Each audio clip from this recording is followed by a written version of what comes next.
अस्सलाम वालेकुम। आज हमारा बायोलॉजी का लेक्चर नंबर 12 है, blood cells and cell like bodies. पिछले लेक्चर में हमने देखा था कि ब्लड के कौन कौन से पार्ट्स हैं। ब्लड के दो पार्ट्स थे, blood plasma and blood cells. Blood plasma हमने पढ़ लिया था कि जो उसका पार्ट होता है। दूसरी जो blood cells and cell like bodies हैं, आज हमने वो पढ़ना है। अब आ जाते हैं ब्लड के अंदर कौन से सेल्स और सेल लाइक बॉडीज़ होती हैं। तो ब्लड के अंदर 3 types of cells and cell like bodies होती हैं, ठीक है। उनमें red blood cells, white blood cells and number 3 platelets. अब इन तीनों का और नाम भी है, यानी कि तीनों के और नेम्स भी हैं। रेड ब्लड सेल्स को हम आरबीसीज यानी कि शॉर्ट फॉर्म में और एरिथ्रोसाइट्स भी कहते हैं, ठीक है। ये आपने नाम याद रखने हैं, एमसीक्यूज आ जाता है। रेड ब्लड सेल्स तो सबको याद होता है, दूसरे नाम भी हैं एरिथ्रोसाइट्स। वाइट ब्लड सेल्स को हम डब्ल्यूबीसीज या ल्यूकोसाइट्स, और जो प्लेटलेट्स हैं उन्हें हम थ्रोम्बोसाइट्स भी कहते हैं। तो हम शुरू करते हैं पहले रेड ब्लड सेल से। रेड ब्लड सेल्स जो है मोस्ट यानी कि सबसे ज़्यादा पाए जाते हैं, most numbers of the blood cells. अच्छा, अब ये कितने ज़्यादा नंबर्स हैं? 1 क्यूबिक मिलीमीटर यानी कि मिलीमीटर एक क्यूब हो ना, तो उसके अंदर कितने ब्लड सेल्स होते हैं? Red blood sales 5 to 5.5 million, यानी कि 50 से 55 लाख सेल्स एक मेल के अंदर होते हैं क्यूबिक मिलीमीटर में, और 4 to 4.5 मिलियन इन फीमेल्स, यानी कि 40 से 45 लाख फीमेल्स के अंदर क्यूबिक मिलीमीटर में रेड ब्लड सेल्स होते हैं। अच्छा, रेड ब्लड सेल्स जब बनते हैं तो इनके अंदर न्यूक्लियस मौजूद होता है। ये एमसीक्यूज आ सकता है कि ब्लड सेल्स के अंदर न्यूक्लियस कब मौजूद होता है और कब नहीं होता। तो इसी तरह गौर से देखें, when blood cells are form they have nucleus, when mature, जब वो मैच्योर हो जाते हैं उनका न्यूक्लियस ख़त्म हो जाता है, यानी कि ब्लड स्ट्रीम के अंदर आने से पहले उनका जो न्यूक्लियस होता है वो ख़त्म हो जाता है। अच्छा जी, यानी कि जब ब्लड सेल्स है ना हमारी बॉडी में, जितने भी फ्लो कर रहे हैं हम सब के अंदर न्यूक्लियस नहीं है। अच्छा, उसके बाद आ जाता है कि ब्लड सेल्स का साइटोप्लाज्म। ब्लड सेल्स के साइटोप्लाज्म में 95% हीमोग्लोबिन होता है। हीमोग्लोबिन क्या है? ऑक्सीजन कैरिंग एक प्रोटीन है जो कि कार्बन डाइऑक्साइड भी कैरी करती है थोड़ा बहुत, लेकिन मेन उसका फंक्शन है ऑक्सीजन कैरी करना। ये ब्लड सेल्स के ऊपर होता है। इस हीमोग्लोबिन की वजह से blood cells, red blood sales की ऑक्सीजन कैरिंग कैपेसिटी ज़्यादा होती है। और बाकी 5% जो साइटोप्लाज्म है उसमें एंजाइम्स एंड सॉल्ट्स होते हैं सारे रेड ब्लड सेल्स में। अब आगे आ जाता है, ये एमसीक्यूज बोर्ड में भी आया हुआ है कि average life span of red blood sales, यानी कि रेड ब्लड सेल्स का एवरेज लाइफ स्पैन कितना है? वो है 120 डेज, यानी कि 4 मंथ्स। और उसके बाद रेड ब्लड सेल्स बनते कहाँ पर हैं? जब फीटल लाइफ होती है, यानी कि जब बच्चा माँ के पेट में होता है तो रेड ब्लड सेल्स बनते हैं लिवर एंड स्प्लीन में, यानी कि जिगर में और स्प्लीन में। और जब मेच्योर हो जाता है, जब एक एडल्ट इंसान बन जाता है, तो उसके रेड ब्लड सेल्स भी बनते हैं फ्लैट एंड शॉर्ट बोन्स में, यानी कि जो हड्डियाँ हैं जिनके अंदर बोन मैरो होता है उनके अंदर रेड ब्लड सेल्स बनते हैं फिर। अब कौन कौन सी, मिसाल के तौर पर उन्होंने बताया कि sternum and rib bones. Sternum कौन सी होती है? ये चेस्ट बोन जिसके साथ सारी रिब्स आकर अटैच हैं, इसे हम स्टर्नम कहते हैं। और जो ये सारी रिब्स बोन्स हैं इनके अंदर भी रेड ब्लड सेल्स बनते हैं। और उसके बाद एक साइड पे बॉक्स है, उसके अंदर एमसीक्यूज आ सकते हैं आपको कि 2 to 10 million red blood cells are destroyed and formed every day in an adult. कि एक जो आदमी है, आम आदमी, उसकी बॉडी में 20 लाख से लेकर 1 crore cell red blood cells रोज़ाना की बुनियाद पर नए भी बनते हैं और पुराने ख़त्म भी होते हैं। अच्छा, तो ये तो था रेड ब्लड सेल्स का। उसके बाद आ जाते हैं हम वाइट ब्लड सेल्स की तरफ। वाइट ब्लड सेल्स हम इन्हें इसलिए कहते हैं क्योंकि इनके ऊपर कोई पिगमेंट नहीं होता, कलरलेस होते हैं, पिगमेंट नहीं होता इनके ऊपर कोई। ये नहीं कि ये वाइट कलर में वाइट नहीं होते, ये कलरलेस होते हैं, इसलिए हम इन्हें वाइट ब्लड सेल्स कहते हैं। अच्छा जी, उसके बाद इनकी वही रेशो के पर क्यूबिक मिलीमीटर कितने होते हैं? तो वो है 7000 to 8000 white blood cells are present in 1 cubic millimetre. अच्छा, उसके बाद इनका लाइफ स्पैन कितना है? जैसे कि रेड ब्लड सेल्स का है 120 डेज, और वाइट ब्लड सेल्स का कितना लाइफ स्पैन है? मंथ्स टू ईयर्स, महीनों से लेकर सालों तक इनकी लाइफ हो सकती है डिपेंडिंग ऑन दी इन्वायरमेंट। अच्छा जी, उसके बाद इन बाकी की तो कोई टाइप्स नहीं है, रेड ब्लड सेल एक ही तरह के होते हैं, लेकिन वाइट ब्लड सेल्स की टाइप्स हैं। दो टाइप्स है पहले main, A granulocytes and granulocytes. Granule का मतलब होता है दानेदार, जैसे आपने चाय पीते हैं ना टपाल दानेदार, तो इसलिए उसकी पत्ती जो है दानेदार होती है। अच्छा ग्रैनुलोसाइट्स उन्हें कहते हैं जिनका साइटोप्लाज्म जो है ग्रैन्युलर है, यानी कि दानेदार है।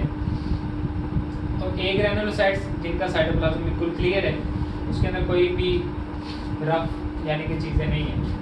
अच्छा जी, ए ग्रैनुलोसाइट्स कौन कौन से हैं? Neutrophils, eosinophils and basophils. ये आपको नाम याद रखने पड़ेंगे। पहली बार तो आप सुन रहे हैं। और दूसरे ए ग्रैनुलोसाइट्स जिनके अंदर कोई ग्रैन्यूल्स वगैरह नहीं होते हैं, उनके साइटोप्लाज्म में या साइटोप्लाज्म क्लियर होता है, तो वो कौन से हैं? Monocytes and B and T lymphocytes. अच्छा ग्रैनुलोसाइट्स में आ जाते हैं हम, इसके तीन पार्ट्स हैं, तीन टाइप्स हैं। न्यूट्रोफिल्स वाइट ब्लड सेल्स ही हैं, ऐसे वाइट ब्लड सेल्स हैं जिनका साइटोप्लाज्म ग्रैन्युलर है और इनका फंक्शन क्या है? Destroy small particles by phagocytosis, यानी कि जो स्मॉल पार्टिकल्स होते हैं बढ़ सकते हैं उन्हें फैगोसाइटोसिस से ये डिस्ट्रॉय करते हैं। फैगोसाइटोसिस क्या होती है? चैप्टर नंबर 4 में आपने पढ़ा है एंडोसाइटोसिस एंड एक्सोसाइटोसिस। एंडोसाइटोसिस की फिर दो टाइप्स हैं, पिनोसाइटोसिस एंड फैगोसाइटोसिस। पिनोसाइटोसिस होता है सेलुलर ड्रिंकिंग एंड फैगोसाइटोसिस होता है सेलुलर ईटिंग। तो इसको मैं अब यहाँ पर एक्सप्लेन नहीं करूँगा। फैगोसाइटोसिस आपको पता है कि सेलुलर ईटिंग है जो। उसके बाद आते हैं एसिनोफिल्स। एसिनोफिल्स क्या है? Break inflammatory substances and kill parasites, यानी कि पैरासाइट्स वगैरह जो बॉडी के अंदर आ जाते हैं, बैक्टीरिया वगैरह, उन्हें किल करते हैं। और तीसरा है बेसोफिल्स प्रिवेंट ब्लड क्लॉटिंग। अच्छा आप कहेंगे पहले तो हमने पढ़ा कि फाइब्रिनोजेन प्रोटीन ब्लड क्लॉटिंग करती है, तो ये ब्लड क्लॉटिंग को रोकता है। तो दोनों में फ़र्क क्या है? फ़र्क ये है कि फाइब्रिनोजेन प्रोटीन का काम है बॉडी के बाउंड्स पर, यानी कि जहाँ पर ब्लड ब्लीडिंग हो रही है, जहाँ पर बाउंड्स वगैरह हैं, वहाँ पर आकर वो फ़ौरन क्लोट बना देता है और खून का बहाव जो है रोक लेता है। लेकिन बेसोफिल्स का काम क्या है कि जैसे कुछ लोगों की जो ब्लड है उनके अंदर कोलेस्ट्रॉल लेवल बहुत ज़्यादा बढ़ जाता है। जब कोलेस्ट्रॉल लेवल बढ़ता है तो जो स्मॉल वेन्स और आर्टरीज होती हैं ना, उनके अंदर से ब्लड जो है विसिकस हो जाता है। विसिकस यानी कि गाढ़ा हो जाता है थोड़ा सा, तो उसकी वजह से ब्लड के अंदर क्लोट बनने के चांसेस बढ़ जाते हैं। तो अगर वो क्लोट बन जाए, हार्ट के अंदर बन जाए, ब्रेन के अंदर बन जाए, तो ब्रेन हैमरेज वगैरह भी हो सकते हैं। तो इसी को रोकने के लिए ये बेसोफिल्स काम करते हैं, प्रिवेंट ब्लड क्लॉटिंग, यानी कि ऐसी जगह पर ब्लड क्लॉट नहीं बनने देते। उसके बाद आ जाते हैं ए ग्रैनुलोसाइट्स, जिनका साइटोप्लाज्म क्लियर है। उसकी पहली टाइप है मोनोसाइट्स। मोनोसाइट्स का काम क्या? Produce macrophages which engulf germs, यानी कि ये भी मैक्रोफेजेस ही बनाते हैं जो कि जर्म्स को इंगल्फ यानी कि खा जाते हैं। उसके बाद B and T lymphocytes produce antibodies and kill germs. आपने पहले पढ़ा है कि ट्रांसपोर्ट में दो तरह के सिस्टम हैं, circulatory system and lymphatic system, दोनों मिलकर काम करते हैं। लिम्फेटिक सिस्टम का काम क्या है? इम्यूनिटी भी इसका काम है। लिम्फेटिक सिस्टम के अंदर ये भी हेल्प करते हैं, बी एंड टी लिम्फोसाइट्स। इनका काम क्या है कि एंटीबॉडीज बनाते हैं और जर्म्स वगैरह को मारते हैं जो बाहर से आते हैं इम्यूनिटी के लिए। अच्छा बी और टी क्यों कहते हैं? आपने सोचा कभी? नहीं। बोन मैरो में जो बनते हैं उन्हें बी लिम्फोसाइट्स कहते हैं, जो थाइमस में बनते हैं उन्हें टी लिम्फोसाइट्स कहते हैं। अच्छा जी, इसके बाद आ जाते हैं प्लेटलेट्स। तीसरा, अगर ये आप पी और टी नाम भी याद रखें तो फिर भी क्या है। अच्छा प्लेटलेट्स पर आ जाते हैं जिन्हें हम थ्रोम्बोसाइट्स कहते हैं। ये सेल्स नहीं है, ये क्या है? Not cells but the fragments of bone marrow, यानी कि लार्ज फ्रैगमेंट्स हैं बोन मैरो के, इन्हें हम प्लेटलेट्स कहते हैं। इनके अंदर ना तो कोई न्यूक्लियस है ना ही कोई पिगमेंट है, नो न्यूक्लियस नो पिगमेंट। और इनकी जो रेशो है वो कितनी है पर क्यूबिक मिलीमीटर?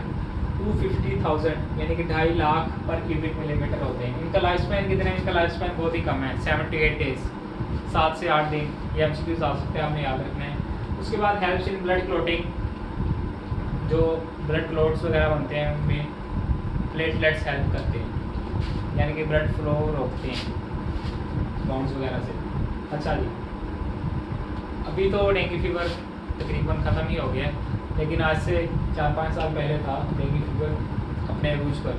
तो उसमें क्या होता था कि डेंगू फीवर की वजह से जो बॉडी के अंदर प्लेटलेट्स की तादाद है वो बहुत कम हो जाती थी।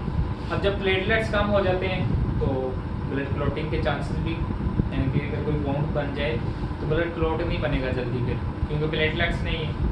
तो इसकी वजह से होता क्या था कि जो पेशेंट्स होते थे उनके नोज़ और गम्स मसूड़ों में से खून निकलना शुरू हो जाता था। क्यों? क्योंकि प्लेटलेट्स तो है नहीं जो थोड़ा सा ब्लड क्लॉटिंग करें, तो ये काम होता था। अब लास्ट पॉइंट, ये जो बॉक्सेस हैं WBCs die in the click process and become pus at the infection sites.